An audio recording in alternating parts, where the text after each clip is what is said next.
هالو هالو herzlich willkommen. اهلا بيك في الرغيف التاني من سيريز الماني في الرغيف اللي بيبقى التارجت بتاعي ان انا بشرح لك او براجع لك كونسبت في اقل وقت ممكن ببراكتيكال اكزامبلز عشان تفضل فاكر الحاجه. فالنهارده ان شاء الله هنشرح الداتيف دي الوصفه السحريه ومعاكم هير موسى عماره لوز جيتس. خدنا المره اللي فاتت الاكوزاتيف، تعالوا بقى نكمل النهارده ونشوف ايه حوار الداتيف ده. بص يا سيدي، الداتيف يجي في دماغك ثلاث حاجات بس، ايه هما؟ اول حاجه حروف الجر اللي هي البريبوزيشنال، خلاص، سواء كانت فيكسل زي فيديو العصفورة أو تمبورال اللي هي الحروف الجر الزمنية. خلاص، ارجع لفيديو العصفورة هيفيدك جدا، زي auf hin hinter vor zu. والتمبورال اللي هي الحاجات اللي ليها علاقة بالزمن، ein an nach. خلاص، البريبوزيشن دي بعدها 95% في داتيف، والكل قاعدة شواذ طبعا. طيب تاني حاجة أفعال محددة بعينها مشهورة بالداتيف زي gefallen زي danken helfen gratulieren gehören schmecken، كل دول مثلا بيعملوا لي داتيف.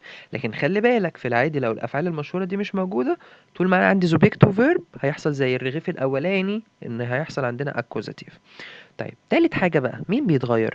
everything changes. يعني ايه؟ يعني الدير والدس هيبقوا ديم، الدي هتبقى دير، الدي بلورال هتبقى ديم بلس ان، كله بيتغير يا ريس. تمام. طيب الاين هتبقى اينم، الاينة هتبقى اينر. طب تعالى نشوف practical examples. يلا.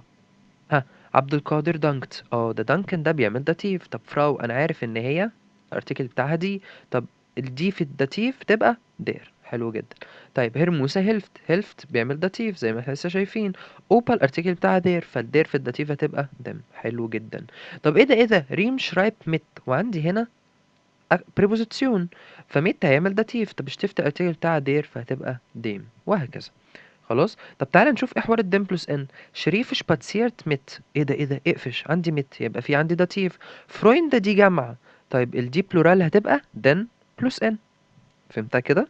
بس ده كان الداتيف في دقيقتين ونص، وده الويب سايت بتاعنا تقدر تشوفه في الديسكريبشن، وهتلاقي كمان الرقم بتاعنا لو عندك اي اسئله او عايز تحضر الامتحان.